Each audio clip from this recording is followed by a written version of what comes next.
contracts between a JSP page and a JSP container in Jakarta server pages.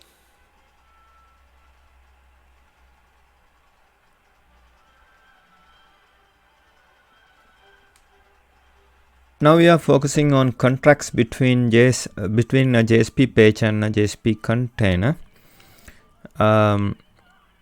JSP page implementation class should use the JSP factory and page context classes to take advantages of platform specific implementation. A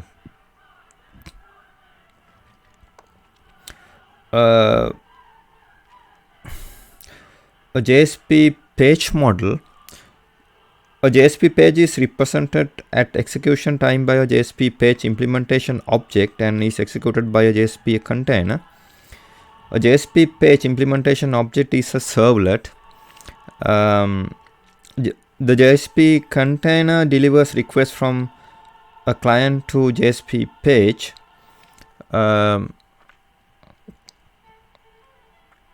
Page implementation object and responses from to the JSP page implementation updates to the client. JSP page describes how to create response object.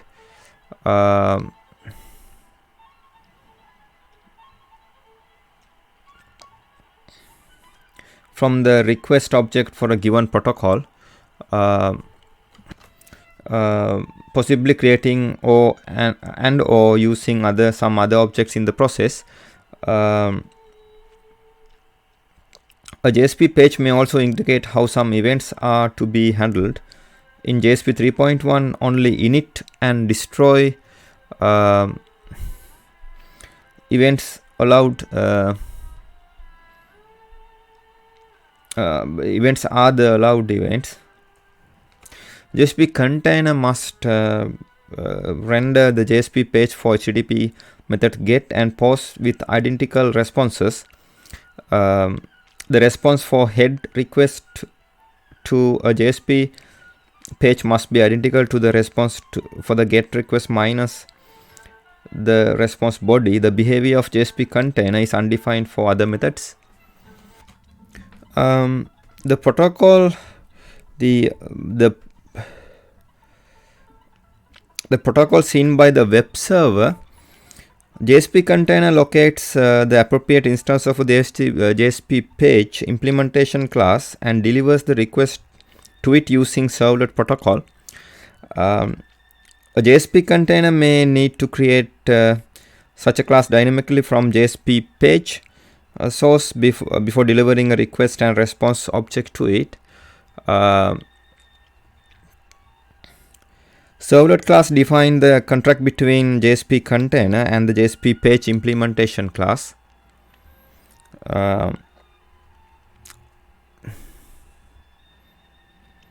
When the HTTP protocol is used, the contract is described by the HTTP servlet class. Most JSP pages use the HTTP protocol, but other protocols are allowed by this specification. JSP container automatically makes a number of server-side objects available to JSP page implementation object. The protocol seen by the JSP page author. The JSP specification defines the contract between JSP container and the JSP page author. This contract defines the assumptions an author can make for the actions described in the JSP page. The main portion of this contract is the _JSP service method that is generated automatically by the JSP container from the JSP page.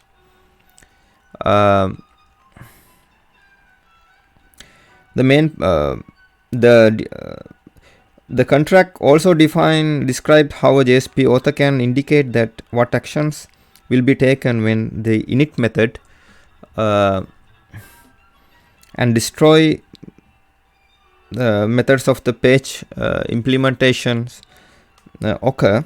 In JSP 3.1, this is done by defining methods with the names JSP init and JSP destroy. in the declaration scripting element of the JSP page. The JSP init method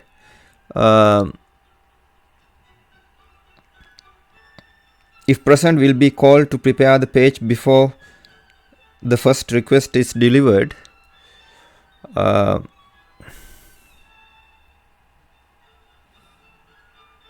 Similarly, the JSP container can reclaim resources by used by the JSP page when the request is being when a request is not being serviced by the JSP page by invoking its JSP destroyed method if present. A JSP page author may not redefine servlet's method through declaration scripting element. The JSP specification serves names for methods and variables starting with JSP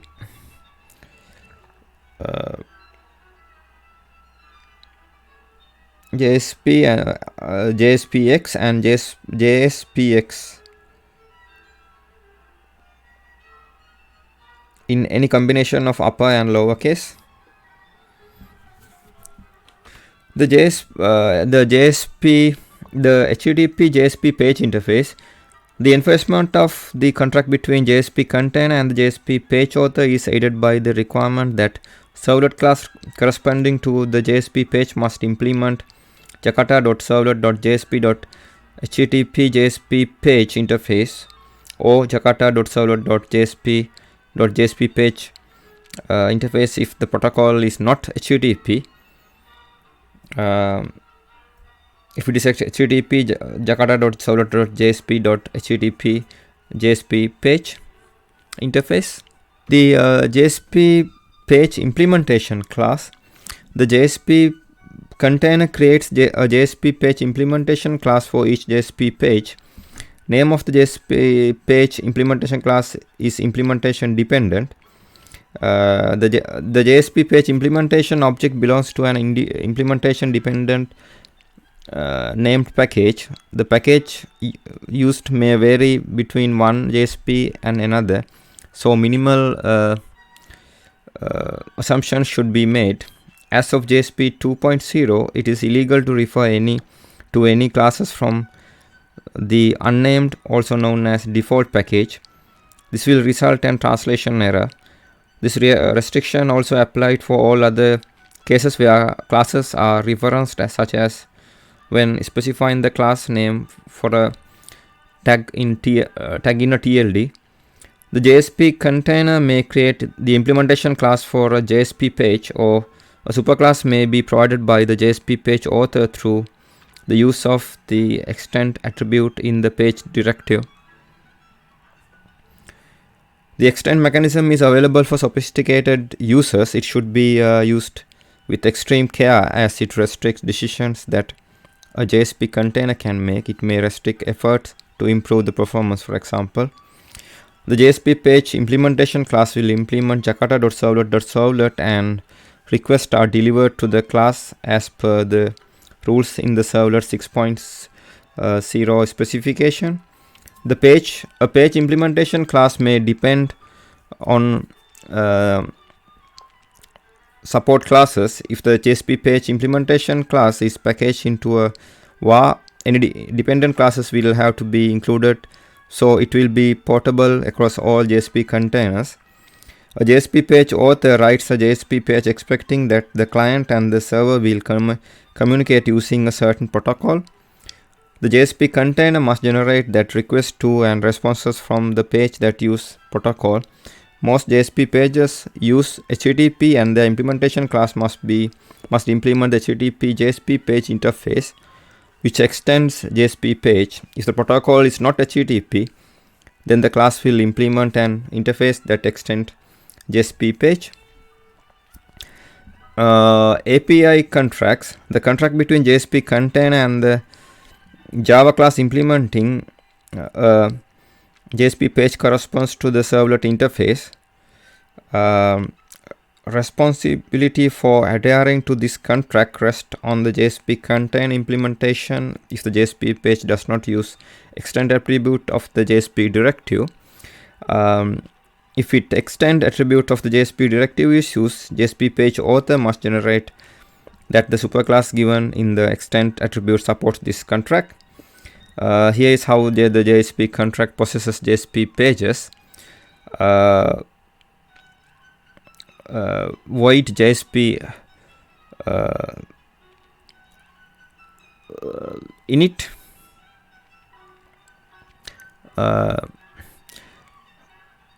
The method is optionally defined in the JSP page. Method is invoked when the JSP page is initialized, and when the method is called, all the methods in the servlet, including get service, servlet config, are available. Void JSP destroy. The method is optionally defined in the JSP page. Method is invoked before destroying the page.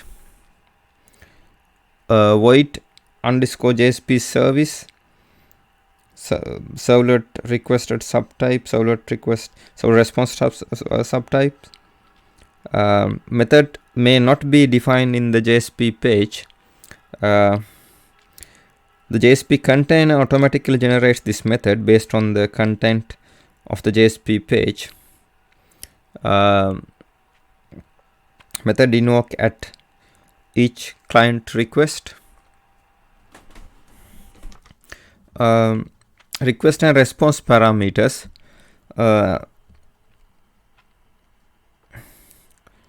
methods in the contract between JSP container and the JSP page require request and response parameters. The formal type of the request parameter, which this specification calls servlet request subtype, is an interface that extends jakarta.servlet.servlet request. The interface must define a protocol dependent request contract between the JSP container and the class that implements the JSP page. Likewise, the formal type of the response parameter, which is specification called servlet response subtype, is an interface that extends jakarta.servlet.servlet response. The interface must define the protocol dependent response contract between the JSP container and the class that implements the JSP page. The request and response interfaces describe the protocol dependent contract between JSP container and the class that implements the JSP page. The HTTP contract is defined by jakarta.servlet.http servlet request and jakarta.servlet.http servlet response interfaces. The JSP page interface refers to these methods but cannot describe synthetically the methods involving servlet request response subtypes.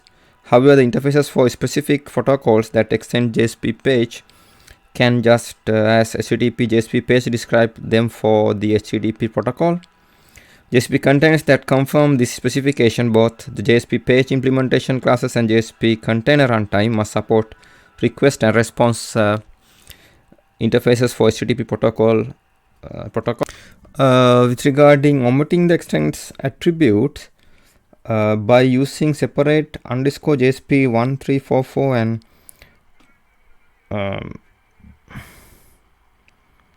for example HTTP superclass, the JSP page translator does not need to discover whether JSP page includes declaration with JSP init or JSP destroy.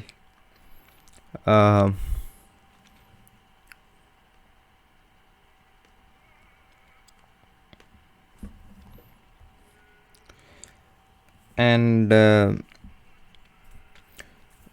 using the extend attribute, if the JSP page author uses extends, the generated class is identical to the one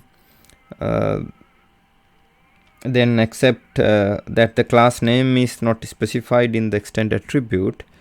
The contract on the JSP page implementation class does not change. The JSP container should check, usually through reflection, that the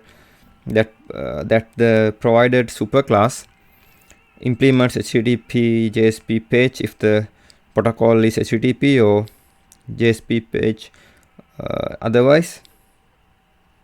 If the protocol is HTTP, the EC should implement HTTP JSP page. All the methods in the servlet interface are declared final. Additionally, it is the responsibility of the JSP page author that the provider superclass satisfies the service method of the servlet API, invokes the underscore JSP service method. The init servlet config method stores the configuration that make available via get servlet config, then invokes JSP init. The destroy method invokes JSP destroy. The JSP container may give a fatal translation error if it detects that the provided superclass does not satisfy this requirement, but most JSP containers will not check them. Here you can see a JSP container is here, and init event is passed to JSP init, and request is passed to underscore JSP service, and JSP service is connected to response. Destroy event is passed to JSP destroy, and here you can see the JSP page. And this is the request processing page, and this is translation page. This is request processing and translation here. Now this is the end of my presentation. Thank you very much for watching it.